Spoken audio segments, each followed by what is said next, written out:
Olá, aqui é o professor Vitor Araújo e vamos agora ver mais aplicações, mais exemplos de aplicação dos métodos que nós estudamos, incluindo o método de multiplicadores de Lagrange, para determinar máximos e mínimos de funções de duas variáveis em regiões de plano. Exemplo, aqui determina os valores máximo e mínimo de f de x igual a 3x mais 2y na região dada por 2x² mais 3y² menor ou igual que 3. Então, observemos que x² mais 3y² menor ou igual que 3 corresponde a esta equação. Eu divido tudo por 3 e rearranjo, fico com x² sobre 3 meios mais y² menor ou igual que 1. E isto é uma elipse juntamente com o seu interior. Então vamos começar por procurar pontos críticos. Então o gradiente da função f é simplesmente o vetor 3, 2, constante. Portanto não existem pontos críticos. Não temos nada com que nos preocupar no interior da função, no interior da região. E agora usamos o método dos multiplicadores de Lagrange para achar os pontos críticos de f restrita ao bordo.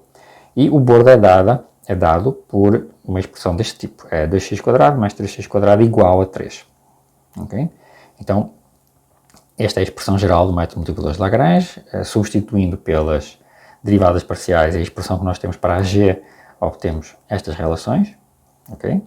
E, portanto, daqui nós tiramos que lambda x igual a 3/4, lambda y igual a 1/3. Okay? E vamos deixar a última equação para mais tarde. Esta é o esboço, né, da elipse, da região onde nós queremos estudar os máximos e mínimos. Ok, então como o lambda não pode ser zero, temos y igual a 1 sobre 3 lambda, e daí nós tiramos que o lambda depois é 3 sobre 4x. Ou seja, o lambda é 4x sobre 9, substituindo. Né? E na última equação, agora a última equação quadrática, nos diz que 2x² mais 3 vezes 4x sobre 9 ao quadrado é igual a 3, e resolvemos para obter x² igual a 81 sobre 70, ou seja, x é mais ou menos 9 sobre raiz de 70, e o y mais ou menos 4 sobre raiz de 70, porque é 4x sobre 9. Calculamos agora o f nos dois pontos obtidos, no 9 sobre raiz de 70, 4 sobre raiz de 70, nesse ponto, e o f em menos 9 sobre raiz de 70, menos 4 sobre raiz de 70. Temos estes dois valores e concluímos que o valor máximo é 35 sobre raiz de 70 e o mínimo é menos 35 sobre raiz de 70, uma vez que, né, eu não tenho mais pontos críticos no interior. Mais um exemplo, determine os valores extremos da função x mais y, restritos ao conjunto dado por x² mais y² igual a 1, que é a circunferência. Seguimos o método dos multiplicadores de Lagrange, resolvemos o sistema gradiente igual a lambda vezes o gradiente de f e g igual a 0 com g igual a x² mais y² menos 1. Obtemos estas relações e as duas primeiras equações implicam que o lambda é não nulo e que o x e o y são iguais a 1 sobre 2 lambda. Substituindo a terceira equação, obtemos esta relação para o lambda, de onde tiramos que o lambda é mais ou menos 1 sobre raiz de 2, substituindo na expressão aqui, obtemos os dois pontos críticos sobre a curva g igual a 0, que estão aqui. Calculamos o valor da função daqui a pouco. Isto é uma ilustração da situação. Esta, né, é o gráfico de f de xy no espaço e o conjunto g de xy igual a 0 no plano. Okay? E os valores de f sobre a curva g de xy igual a 0, os valores de f sobre esta circunferência no plano, né, vistos no gráfico, são estes valores aqui. Então nós queremos o máximo, que está este cara aqui, né, e o mínimo, que está este cara aqui.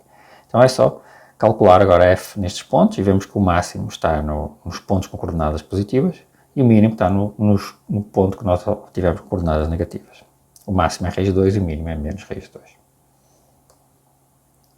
Mais um exemplo. Acho o valor máximo da função f de xy igual a x² vezes y sobre a circunferência centrada na origem da raio raiz de 3, ou seja, com esta restrição. Né? Seguindo o método dos multiplicadores de Lagrange, resolvemos este sistema, usando as derivadas parciais correspondentes, certo? Podem conferir. E agora, por exemplo, na primeira equação, eu dou um jeito de colocar o x em evidência, a segunda equação e a terceira equação ficam inalteradas. Colocando aqui o x em evidência, tem ou o x igual a 0 ou o y igual a lambda, da primeira equação. Se o x for 0, então da terceira equação, eu tiro que o y é mais ou menos raiz de 3. Okay? E, portanto, o lambda tem que ser 0 no caso 2. Portanto, já tenho 2 pontos, 0 mais ou menos raiz de 3. Ao contrário, se o lambda for y, né, outra opção, substituindo no caso 2, na linha 2, obtemos x² igual a 2y², e substituindo em 3, obtemos que y igual a mais ou menos 1. E concluímos daqui que temos 6 pontos críticos de facto. Né? Temos 0 mais ou menos raiz de 3, que nós obtivemos atrás. Temos os pontos com y mais ou menos 1 e os pontos com o x igual a mais ou menos 2. Né? O x² igual a mais ou menos 2. Portanto, temos mais ou menos raiz de 2, 1, mais ou menos raiz de 2 menos 1 e 0 mais ou menos raiz de 3 no total. 6 pontos. Ilustração novamente do problema. Temos o gráfico da função aqui, colorido, né? A região no plano, aliás, a curva no plano, onde nós queremos calcular máximos e mínimos, e os valores da função no seu gráfico, em cima da curva. Né? E o máximo e o mínimo vão ser achados aqui. Então, calculando a função f em cada um destes pontos, nós obtemos que f mais ou menos raiz de 2, 1 vale 2, f mais ou menos raiz de 2 menos 1 vale menos 2 e f em 0 mais ou menos raiz de 3 vale 0.